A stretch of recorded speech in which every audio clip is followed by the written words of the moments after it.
Okay, I'm gonna say, girl, give me more. Some can get enough. You know me can get enough. Girl, give me more. Bumper to me, mala. Go. Bumper to me, mala. Yo, I want people to say about people want to read them killer dancehall problem. Represent for the one in SMX Moldia. You see me? Keep it locked, you don't know. Amanya ndowooza bamutaye SMX representing straight out SMX media. Kyabuswavu nnyo okubeera nga ne mukola story efaanaganako weti mu ggwanga lyange erya Uganda kyokka nga ne moto yaffe egamba for God and my country twesiga Mukama Katonda ne ku lw'ensi yaffe.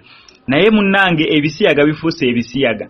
Nange mpaliriziddwa okubeera nga nzijja n'enkola story efaanaganako bweti. Afande Kerekere avuddeyo ne yeerangirira nga ye omuli w'ebisiyaga naye ng'agenza okkirangira nga tali mu ggwanga lyattu Uganda. Nensalawo nkuleetere most famous celebrities abakola ekintu kye kimu nga ne Afande Kerekere kyayingiddemu. Okuli ebisiyaga atakitegeera bulungi ye musajja okwegatta ne musajja munne bakikola batya ekyo nange simanyi. Oba omukazi ne yegatta ne mukazi munne bakikola batya kubanga nga Fefe Busu we yatugamba mu kayimba ka Bombo Clat yagamba mbunera Katonda teyakola Adamu ne Sekatawa nedda. So si Adamu ne Sekatawa teyakola musajja na musajja yakola mukazi n'omusajja. Naye munnange engeri tuli mu nsi ey'eddembe ne Katonda atuleka ffe ng'abantu tubeere ne free will eyaffe ku lwaffe kwegamba omuntu asobole okubeera nga yeerowooleza ye kyayagala akole ekyo. Asigala ku kkuba ettuufu andisigala mu butuukirivu bwa Katonda ataava ku kkuba ettuufu ni Katonda amuleka akole ye waawulira ng'obwongu bwe bumugamba. N'Afande Kerekere yavuddeyo n'abeera nga yeegatta mu nsi y'abasiyazi oba kati ayagala basajja banne naye ate ekyewuunyisa ku Afande Kerekere nti ye musajja muzadde. Sinti oba bintu ebyo byasookeddemu kati mbutayagala nko ku bakazi banne nedda. Kati neewuunya kikyayagalayo nnyeri olwedda ali musajja muzadde alina abaana abadde n'omukyala ndowooza kaŋŋambe mbu abadde n'omukyala kubanga wabeera nga avudde na confirming mbu muli wa bisiyaga kitegeezaamu neera kati alyagala basajja banne. Naye Afande Kerekere mu ggwanga lyattu erya Uganda si yasoose okuvaayo mu lwatu n'alangirira nga ye wali omuli w'ebisiyaga nedda. Lwakuba buli omu alangirira mu muli wa bisiyaga engeri eggwanga lyattu Uganda gye litagala oba gye litakolagana na bali ba bisiyaga amateeka weegali agagaana abantu okubeera nga bali ebisiyaga basooka kuva mu ggwanga lyattu Uganda ne bagenda babirira mu nsi eyo ezikkiriza abali b'ebisiyaga.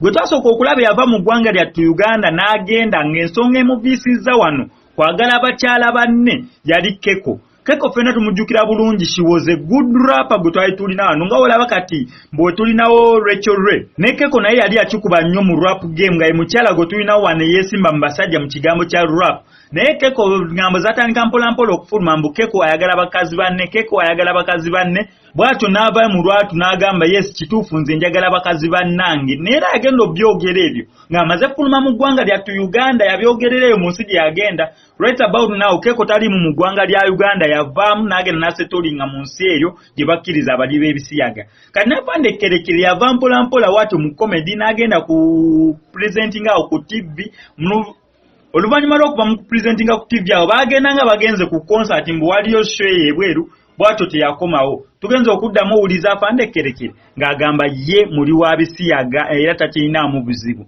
Naye ng'amaze kuva mu ggwanga lyattu Uganda naye nga si be basoose mu nsi yonna. Tulina omwana gwe tumanyi nnyo obulungi mwenna abanyumirwa firimu za kungufu twamulaba bulungi nnyo omwana wa Will Smith ayitibwa Jaden Smith. Omwana oyo yakuzanyira Karate Kid ka firimu akakyakenya akaana akato kalinga mu myaka ndowooza 6-7 we kazanyira firimu eyo nga buli omu amwegomba oyo omwana. N'ekyewuunyisa nnyo taataawe ne famire ye n'abantu bonna omwana ono nga muzanyi wa firimu ate nga muyimbi okuvaayo n'alangirira mu lwatu mbu ye muli wa bisiyaga. On top of that n'abanjulira ne boyfriend w'oyo Tyra nga mbalaba ku screen. Oyo si mukwano gwe oba mbu si kyaliwe nedda. Oyo boyfriend na girlfriend gwe mulaba ku screen.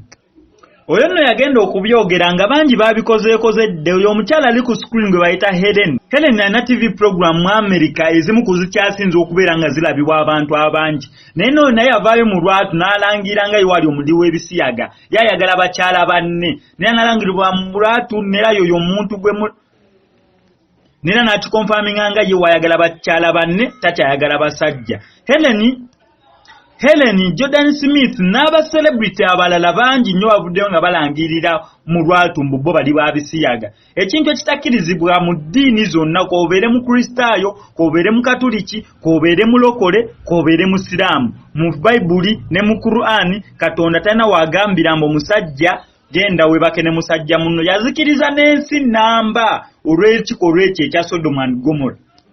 Ne kati abantu bali so proud bavayo mu lwatu ne balangira n'okulangira nze temuddamu kundaba na mukyala yenna we mundaba n'omukyala yenna mu nkuba amayinja kati njagala basajja bannange. Oba omukyala n'avaayo n'agamba nze saagala ngako basajja bonna kati njagala bakyala bannange. Kambalekereko celebrity couple ezikyasinze okumanyikwa mu ggwanga lyonna oba mu nsi yonna nga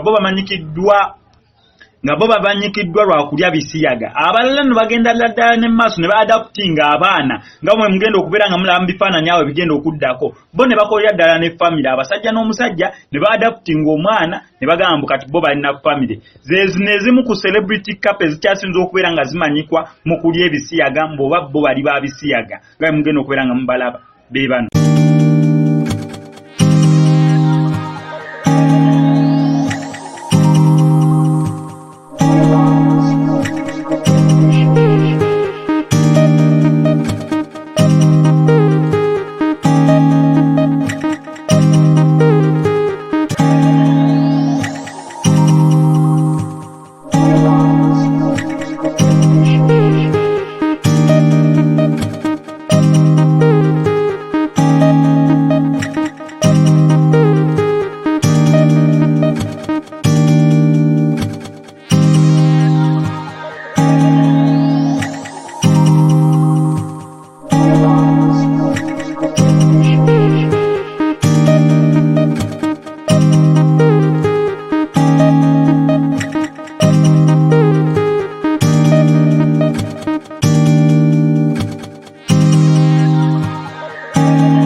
Ndowooza nsigadde nze mu SMX representing straight out SMX media. Obere bagadde story yange gyenkoze nkusaba mbyo like ngo subscribe nga to commenting. Nze ekyokulya ebisiyaga sikirimu nera sikiwagirangako.